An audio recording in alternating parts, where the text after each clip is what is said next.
Hello po, mga kapatid ko kay Kristo, sa ngalan ng ating Panginoong Hesus Kristo, at mula po sa Church of God's Miracle, Hinigaran, patuloy kami nagatamyaw sa inyo sang maayong aga, kag malipayon nga adlaw sang pag-aayuno. Sa adlaw nga ini, or sa araw na ito, ay mag-aaral tayo ng salita ng Diyos na pinamagatang tao, humanda at magbantay. Mula po sa unang Pedro, Kapitulo 5, versikulo 8. 1 Peter chapter 5, verse 8. Ito po ang sinasabi. Humanda kayo at magbantay. Ang dyablo na kaaway ninyo ay parang liyong umaatungal at aali-aligid na humahanap ng masisila. Tayo manalangin. Patuloy, Ama, sa pangalan ng aming Panginoong Hesus, salamat sa pagkakataong ito na kami muli ay makapag-aral ng iyong salita at makapag-iuno sa iyong harapan. At dalangin po namin ang patnubi at gabay ng Santong Espiritu. Salamat sa pagpapatawad sa aming mga kasalanan. At kami po ay karapat-dapat ngayon na humarap sa trono ng iyong kaluwalhatian upang patuloy na dinggin mo ang aming mga dalangin at higit sa lahat pagpalain mo ang pag-aaral namin sa salitang ito. Sa pangalan ni Kristo Jesus. Amen. Tao, humanda at magbantay. Ito po ang paalala ni Apostol Pedro sa ating lahat na mga kapatid niya sa iglesia. Naalala ko sa Pahayag chapter 5 verse 5 na si Jesus Christ ay tinawag siya a Lion of Judah. Sabi po sa Pahayag chapter 5 verse 5, kaya sinabi sa akin ng isa sa matanda, huwag kang manangis, tingnan mo ang leon mula sa lipi ni Juda, ang anak ni David, ang siyang nagtatagumpay at may karapatang sumira sa 7 tatak at magbukas sa kasulatang nakalulun. Wow! Maraming salamat. Kasi kung ating babasahin ang 1 Peter chapter 5 verse 8, nagpapakilala doon ang isang sinungaling. Nagkukunwaring siyang leon. Pero tandaan po natin, pinapatunayan po sa Pahayag chapter 5 verse 5 na ang tunay na leon, the Lion of Judah, is no other than is Jesus Christ. Siya lang ang may karapatan sa lahat ng bagay. No? Siya lang ang nagtagumpay sa sanglibutang ito kasama ang kanyang mga manana sumasampalataya sa kanya. Siya lang ang makasira ng 7 tatak at magbukas ng kasulatan na walang sino mang makabukas mula sa langit at lupa. Tanging si Kristo Jesus lamang. Dahil siya ang tunay na Lion of Judah.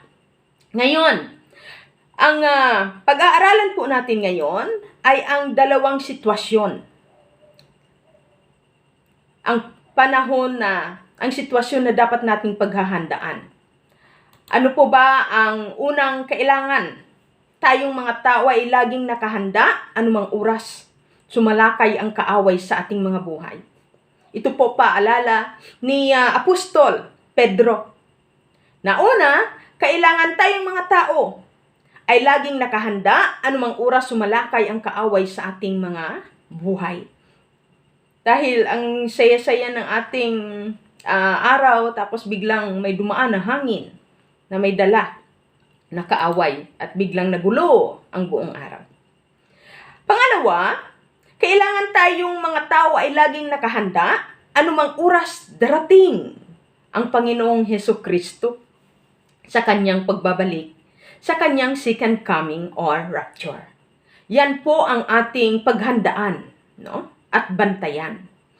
Mula sa mga panahong ito, araw-araw.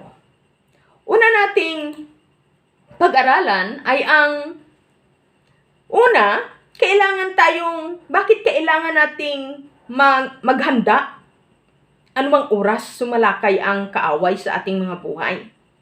Kasi, tandaan po natin, the Lion of Judah, siya yung ating protector, redeemer, savior. Pero, may nagkukunwari na siya'y leon at yan po ang maninila. Naghahanap lang siya ng pagkakataon na makapasok siya sa ating mga buhay. Kaya ang paalala ni Apostol Pablo sa Efeso chapter 4 verse 27, don't give the devil a chance. Kaya ang sabi ni Apostol Pedro ay humanda tayo at magbantay lagi. Dahil may kaaway na nakaabang. At kapag pumasok siya sa ating buhay, ito ang kanyang layunin. Sabi niya sa John chapter 10 verse 10, kaya lamang pumunta rito ang magnanakaw ay upang magnakaw.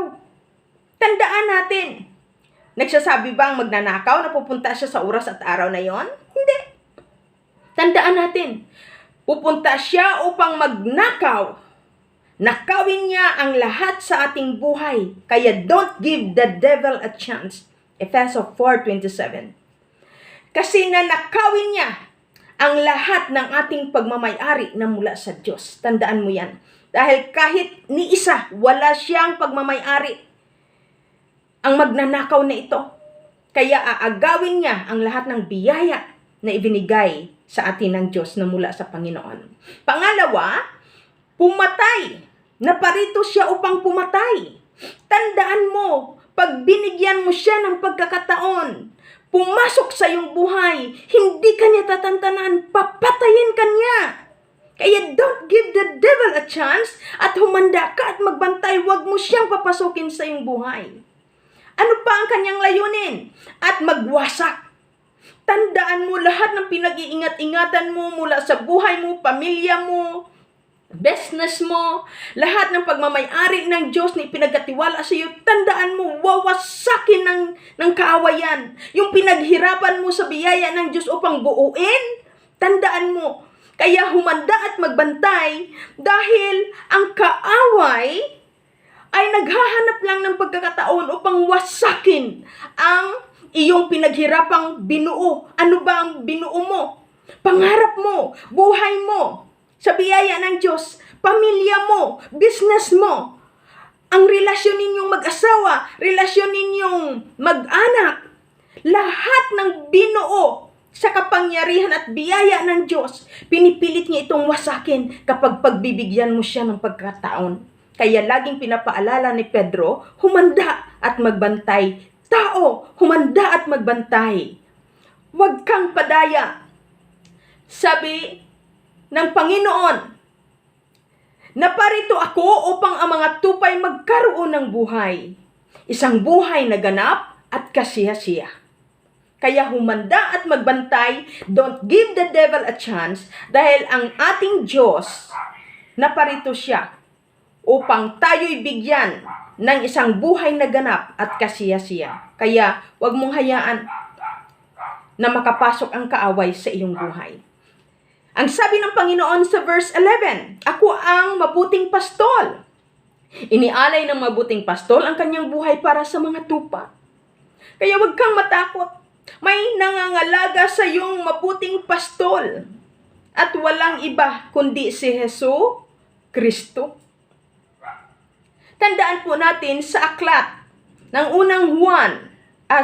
sa aklat ng unang Pedro at pangalawang Pedro, pinapakilala sa Book of Peter na si Jesus ang tinatawag na punong pastol na marapit nang dumating.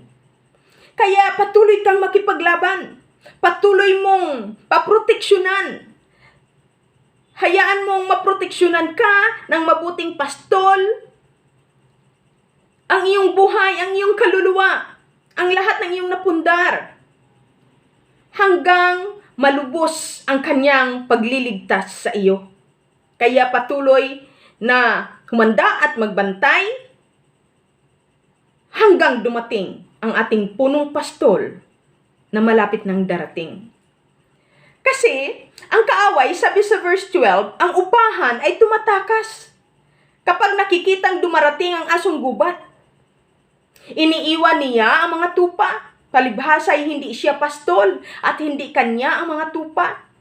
Kaya't sinisila ng asong gubat ang mga ito at pinangangalat. Tandaan po natin, lagi kong sinasabing tandaan. Huwag niyong bilangin yung sinasabi kong tandaan. Ang tandaan niyo, yung sinasabi ko na yun ang tandaan. Okay? Sabi nga, tandaan ninyo lagi na ang purpose ng kaaway ay silain ka. Patayin, nakawan, at wasakin. Kaya, piliin mo kung sino yung tunay na pastol na habang ikay nabubuhay ay mag-iingat sa iyo. Piliin mo si Jesucristo. Dahil ang maninila ay magkukunwari siya na parang pastol. Huwag mong hayaan sa kanya mo ialay ang iyong buhay. Huwag mong hayaan siyang mangangalaga sa inyo. Dahil kapag dumating na, sabi nga, tandaan natin, ang kaya niyang ibigay sa iyo ay kayamanan. So huwag mong hayaan na patuloy kang magpasakop sa kanya.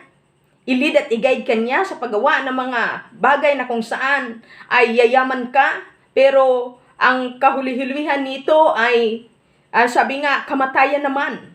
Ang kabayaran, ang kaluluwa mo sa impyerno. Kaya mas maigi nang nabubuhay ka dito ng may katwiran. Naghanap buhay ka ng matuwid. Na kahit hindi ka ganun kabilis yumaman, ngunit alam mo na sa biyaya ng Diyos ay nagpapatuloy kang umunlad. Kaysa mabilis ang iyong pag-unlad. Ngunit ang nangangalaga naman sa iyo ay nagkukunwaring pastol. Tandaan natin nagkukunwaring pastol ay walang iba po si Satanas. Sabi nga, kapag dumating ang maninila, iiwanan ka. Tandaan po natin. Naalala ko ang isang example ng isang pastor na yung usa ay talagang humahangos sa kakatakbo. Takbo siya ng takbo. Dumaan siya sa kulungan na kung saan doon nangangain. Doon nangangain ang mga tupa sa lugar na iyon. At ang sabi ng usa, sabi niya, mga kaibigang tupa, sabi niya, bilisan mo, bilisan ninyo, tumakbo na kayo. Sabi nila, bakit, kaibigang usa? Sabi niya, nandiyan na ang mga ngaso, babarilin niya kayo. Kaya ako'y tumatakbo dahil hinahabol nila. Ang sabi ng mga tupa sa kanilang kaibigang usa, ay kaibigang usa, ikaw na ang tumakbo, bilis at baka maabutan kanila. Kasi walang nagmamay-ari sa iyo. Kami, hindi kami babarilin dahil alam nila na may nagmamay-ari sa amin. Kaya piliin po natin kung sinong nagpapastol sa atin. Si Jesus ba o ang demonyo? Dahil kapag hindi ka nasa kulungan ng ating Panginoong Jesucristo, ibig sabihin, pwede kang silain or pwede kang barilin ng mga ngaso. Bakit? Kasi walang nagmamay-ari sa iyo. Pero kapag ikaw ay pagmamay-ari ni Jesucristo, ang sabi ni Jesus, sino mang nasa aking mga kamay, kailanman ay hindi maaagaw ni numan. Kaya piliin mo kung sino ang tunay na pastol. At sino ang tunay na leon na siyang nagpo-protect sa iyo. Tandaan po natin na ang mga bagay na ito ay ginagawa ng kaaway upang tayo ay silain. Kaya aware po tayo sa mga bagay na ito. Ito yung binabantayan niya sa atin bilang mga tao. Una, mga bagay na ginagawa ng kaaway upang tayo ay silain. Ito yung mga strategy niya. Kaya don't give the devil a chance. Laging dapat tayo ay nasa kamay or pinanahanan lagi ng ating Diyos upang dumating man tayo sa mga struggle sa buhay, kapag dumating ang ating mga kahinaan, nandiyan ang Diyos ang laging nagpapalakas sa atin. Ano ba ang mga strategies ng kaaway? Binabantayan niya tayo. Number 1, gagamitin niya ang ating mga kahinaan. Ano ba mostly ang mga kahinaan natin?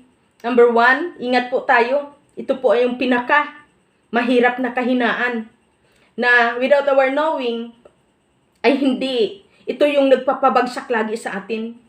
yung laging nagmamayabang, nagmamataas. Kasi kapag tayo ay nagmamataas, wala tayong tinatawag na teachable heart. Alam niyo po ba, na kapag tayo ay laging mayabang or nagmamataas, that's the spirit of Satan. Sino ba si Satan? Sa Pahayag chapter 12, 8 and 9, di ba siya yung matandang ahas na siyang dragon, na siyang si Satanas, na siyang Diablo? So, ibig sabihin, kung mayroon kang ganong espiritu ng kataasan, yung kahinaan mo'y mataas, mayroon kang tinatawag self-righteous. Tandaan natin, yan yung mahirap, yung kataasan. Ang kasalanan is self-righteous yan. At sabi nga, ang bunga niyan ay wala kang tinatawag na teachable heart. Kaya nung sabi nga ng Panginoon, ang nagmamataas ay kanyang ibabagsak. Ang nagpapakumbaba ay kanyang itataas. Alam niyo po ba, minsan dito tayo nagkakasala. Kapag tayo ay nagmamayabang or nagmamataas. Kasi delikado, minsan hindi tayo ayaw nating pakinggan ang mga warning ng mga salita ng Panginoon. Kaya nasisila tayo minsan ng kaaway at dito tayo nadadaya. Kaya nababagsak tayo at nagkakaroon tayo minsan ng mga stress. Alam niyo po ba na mostly ang mga kalaban naming mga pastor ay ang mga matataas na tao. Yung mga mayayabang. Feeling niya siya yung matalino, siya yung matuwid, no? Tapos titingnan kung ano yung natapos naming mga pastor, no? At tapos kapag makinig siya, ay kalaban niya ang pastor. Dahil kapag matamaan ang kanyang ego, lumalabas yung tinatawag na spirit of snake, yung ahas. Ano ba mostly? Di ba ang ahas, kapag siya ay hawakan mo at kung alanganin ang paghawak mo sa ahas, di ba? Kapag, halimbawa, ito yung kanyang, ulo. Kapag ang hawak mo'y dini, definitely, anong defense mechanism ng ahas? Tutuklawin ka niya. Na kung tutuusin, wala ka namang gagawin. Hahawakan mo lang naman siya. Yan po ang ahas. So, sa mga taong matataas, minsan yan yung nagmamanifest na ugali. Kanyang defense mechanism. Na hindi naman siya yung salita ng Diyos ay pinapahayag naman sa lahat. Pero galit na galit siya kay pastor kasi ang akala niya pinipersonal siya ni pastor. Mostly, yan yung kalaban ng mga pastor. Kaya sasabihin, ako pastor, wala kang love gift sa akin. Joke lang, no? Kasi galit na galit. Tandaan niyo po, ako lagi ko na yan, lagi ko na yan na lagi ko yan na yung ganong espiritu. Pero tandaan niyo po, kaming mga pastor, hindi naman ibig sabihin na kung galit kayo sa amin ay kaming tuwang-tuwa. Actually, bilang magulang sa pananampalataya, nasasaktan kami. Pero nabibless kami kapag galit kayo sa amin, kapag kayo ay aming tinutuwid. Bakit? Can you imagine, natatamaan ka? Kasi kung hindi ka nagagalit sa amin, ibig sabihin hindi ka natatamaan. No? Kaya, kung sa palagay mo ay yung salita ng Diyos na sinasabi ni pastor na natamaan yung ego mo, ay tapos parang iniisip mo na parang ikaw ang pinapatamaan ni pastor, you are a blessed among all the listener. Bakit? Kasi ikaw yung natamaan. Ikaw yung nasaktan. So, ibig sabihin, Jesus loves you. Bakit? Dahil ang kataasan mong iyan, ang pagiging unteachable heart mong iyan, kung pagbigyan mo lang ang Panginoon, na makapasok sa iyong puso at mangusap at ma-realize mo kung sino ka sa harapan ng Panginoon, yan ang magbibigay sa iyo ng tunay na karunungan at kaalaman. At ang resulta nito, pag naunawaan mong salita ng Diyos sa iyong buhay, ang nangyayari sa iyo, ang resulta nito, ikaw ay magiging mapagpakumbaba at lalo kang maging isang marunong na tao. Dahil ang karunungan mo ay mula sa Panginoon at makikita mo kung sino ka sa harapan ng Panginoon. Kung alam mo lang, sa halip na sana ay magalit ka sa pastor, sa halip na magalit ka sa pastor, kapag mabuksan ang iyong puso't kaisipan at makita kung sino ka sa harapan ng Diyos at ang iyong kataasan, ay mapalitan ng kapakumbabaan, I believe, mahal na mahal mo si pastor. At tunay na magpupuri ka sa Panginoon. Bakit? Dahil makita mo na mahal ka ng Diyos. Ginagamit lang si pastor para warningan ka, para ikaw ay makapaghanda at magbantay, para hindi ka ma-deceive ng kaaway, upang makalaya ka sa kulungan ni Satanas.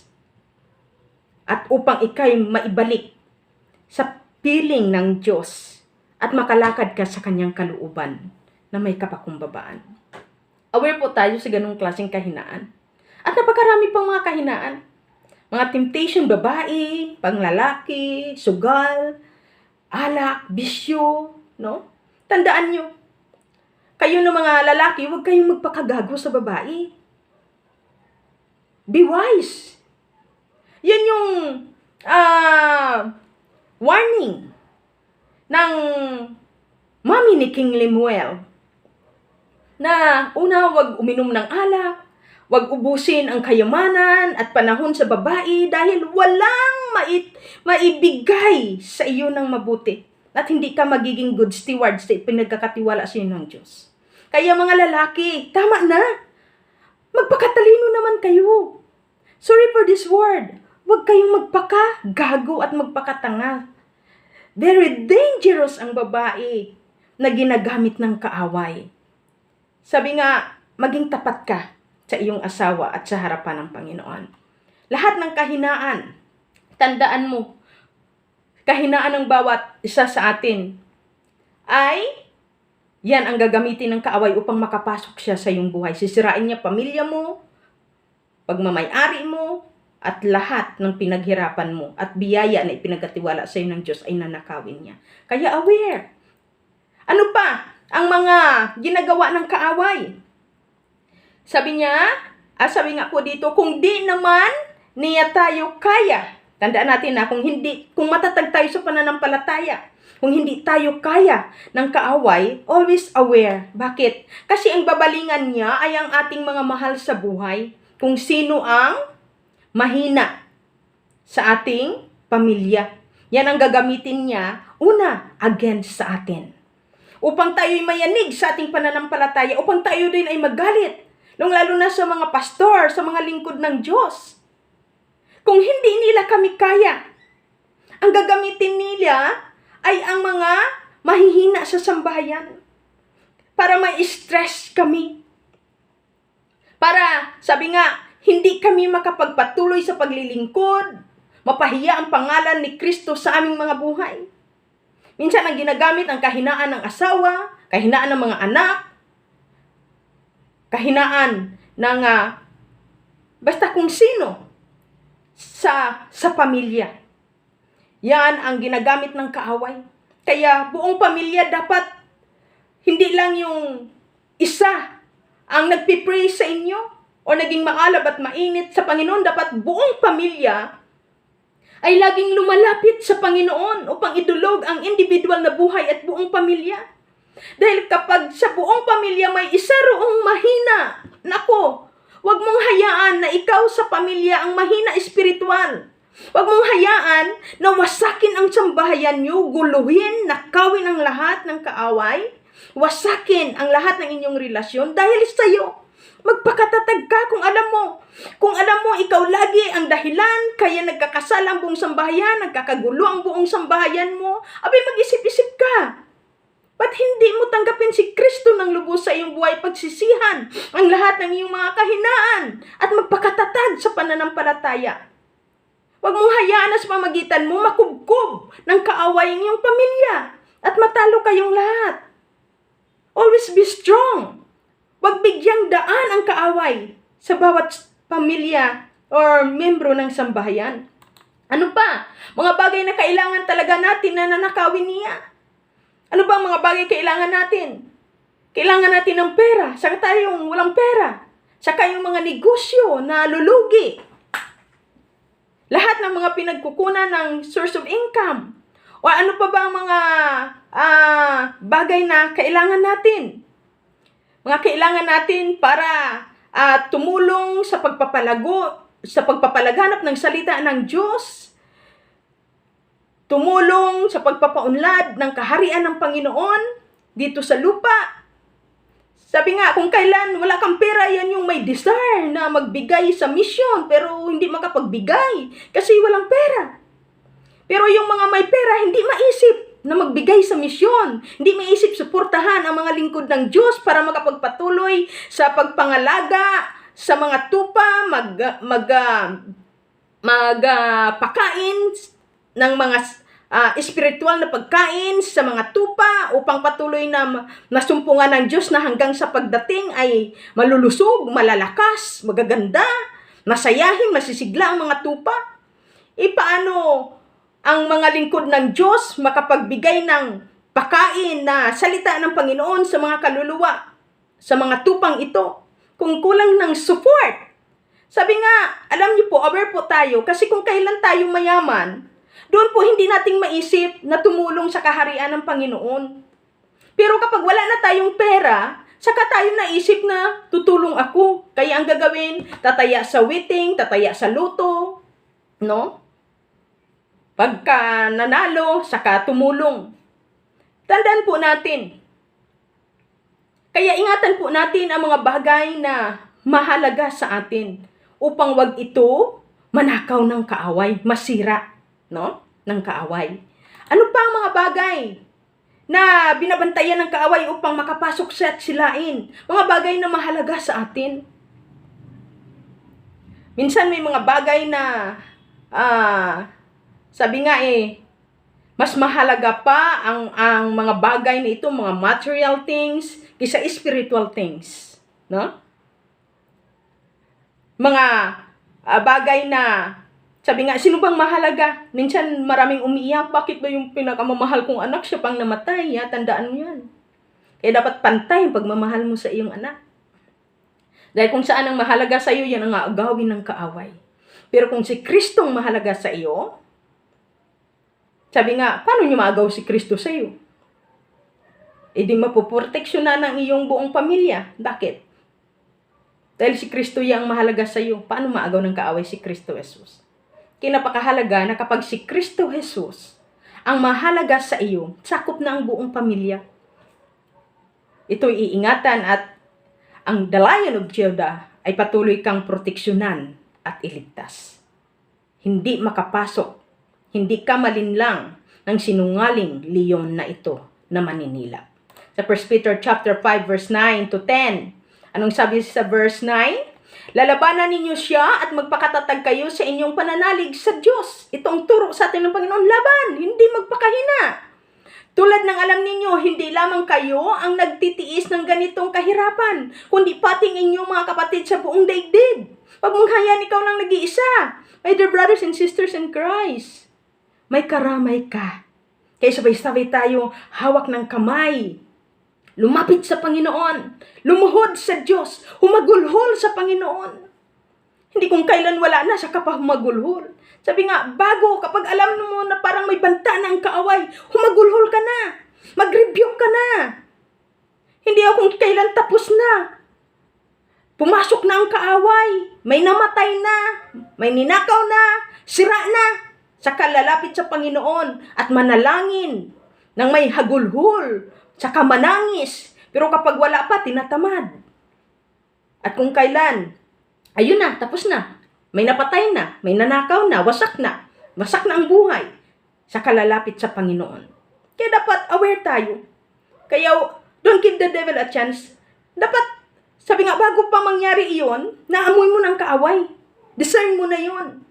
Kaya laging maalab sa panalangin. At number one, magbigay ng panahon, mag-ayuno. Dahil, naalala ko, ang mga alagad, tuwang-tuwa sila. Balita sila sa Panginoon. Sabi niya, Panginoon, nakakapagpalayas kami ng mga demonyo sa iyong pangalan. No? Pero nang sunod nilang pagmimisyon, mayroon silang pinapalayas na demonyo, pero sa pangalan ni Jesus, layas. Sabi niya, hindi tumatalab.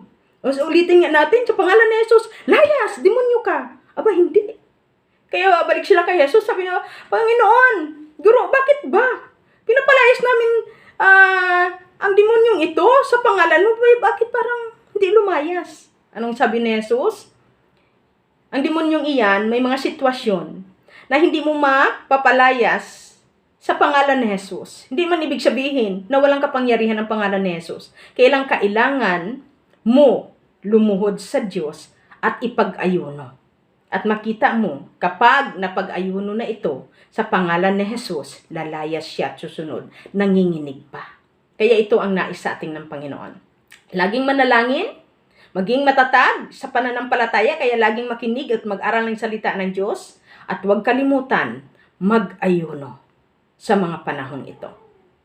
Kaya sabi nga, labanan ninyo siya at magpakatatag kayo sa inyong pananalig sa Diyos. Tulad ng alam ninyong hindi lamang kayo ang nagtitiis ng ganitong kahirapan, kundi pati ang inyong mga kapatid sa buong daigdig. Sabi sa verse 10, pagkatapos ninyong magtitiis, maikling panahon, pagkatapos ninyong magtiis ng maikling panahon, take note, ang Diyos na bukal ng lahat ng pagpapala, ang siyang magbibigay sa inyo ng kaganapan, katatagan, at isang saligang matibay at di matitinag.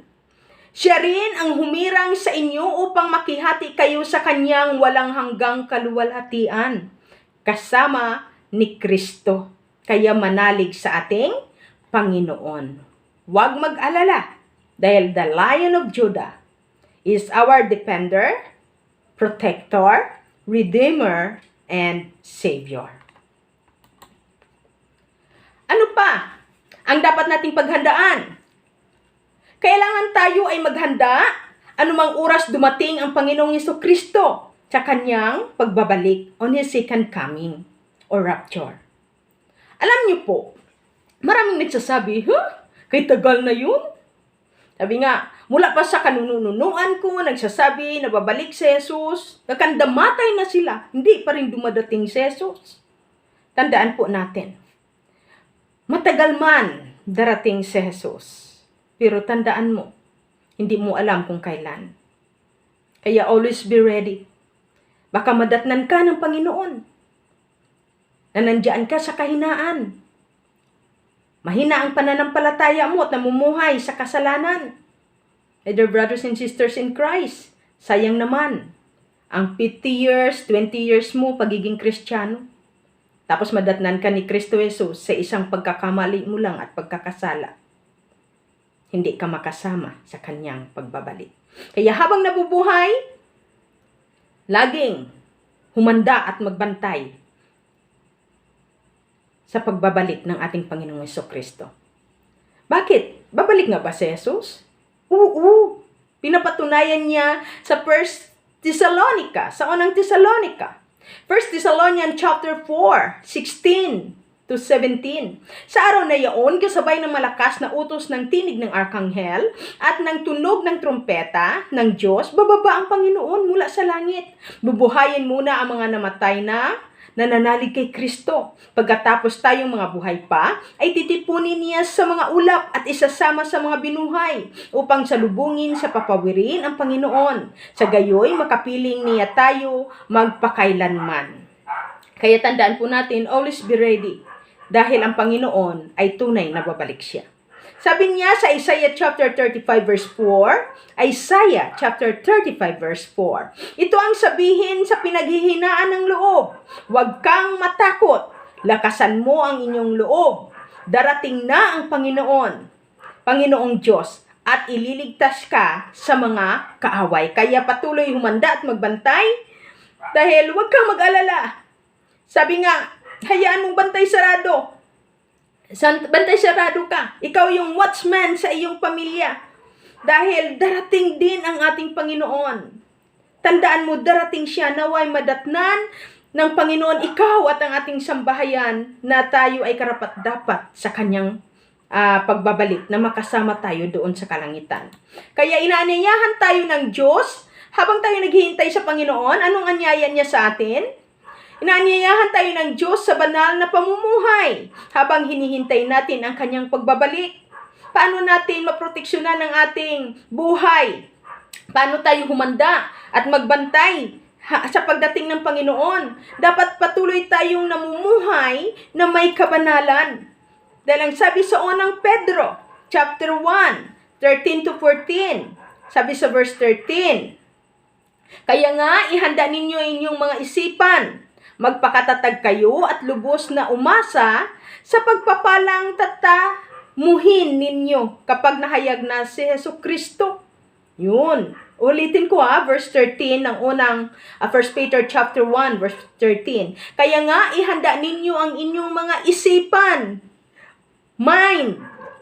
Magpakatatag kayo at lubos na umasa sa pagpapalang tatamuhin ninyo kapag nahayag na si Jesucristo. Tandaan mo ingatan natin ang ating kaisipan, kaya renew your mind. Kaya natin ang ating laman ng ating kaisipan ay mga kaibig-ibig, no? Isipang makalangit at kanais-nais, no?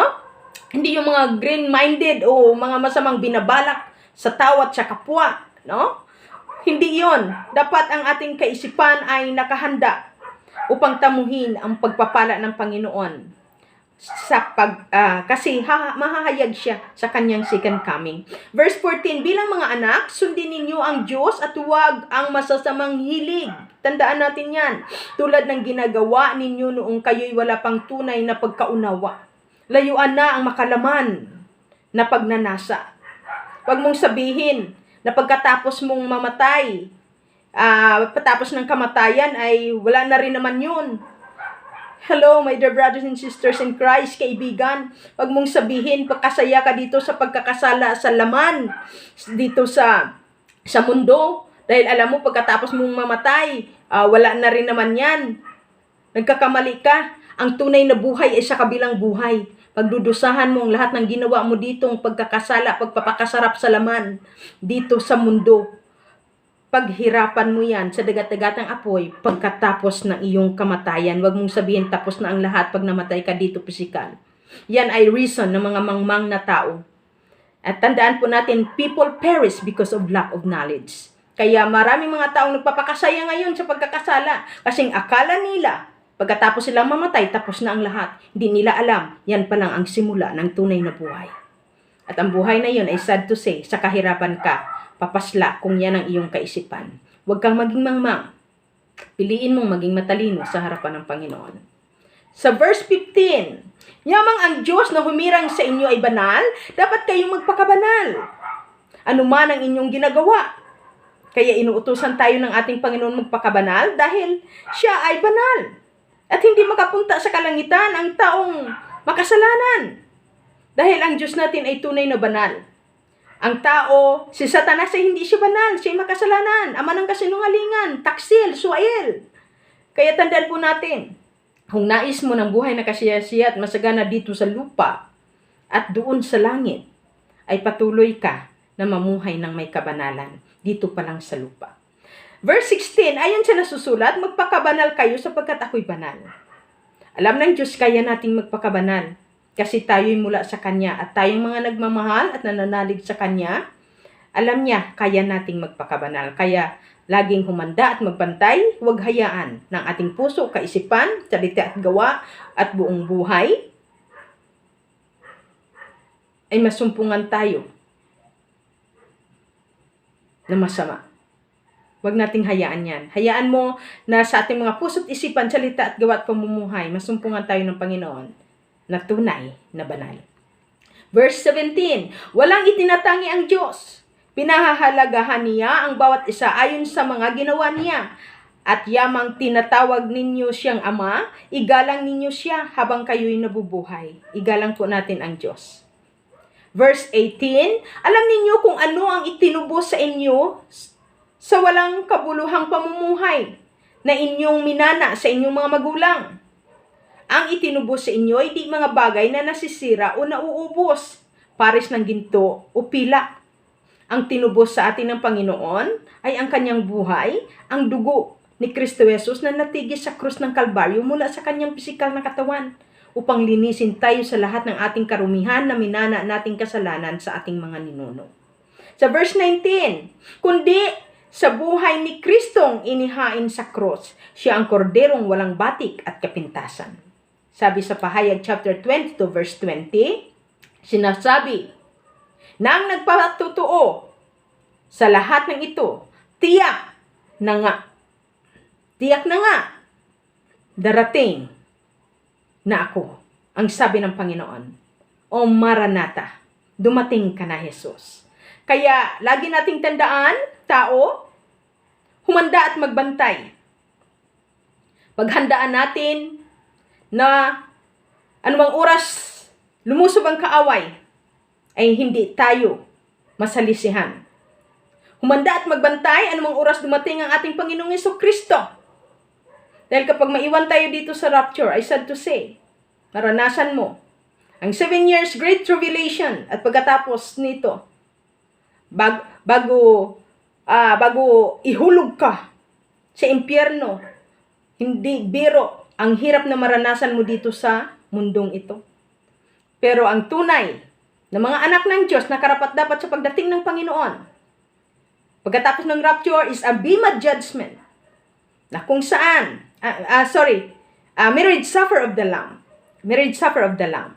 Doon pararangalan ka ng Diyos sa tagumpay mo, sa iyong pagtitiis, pagtitiyaga, pagiging masipag sa kanyang gawain at namumuhay kang may kabanalan habang ikay nabubuhay at naghihintay sa kanya.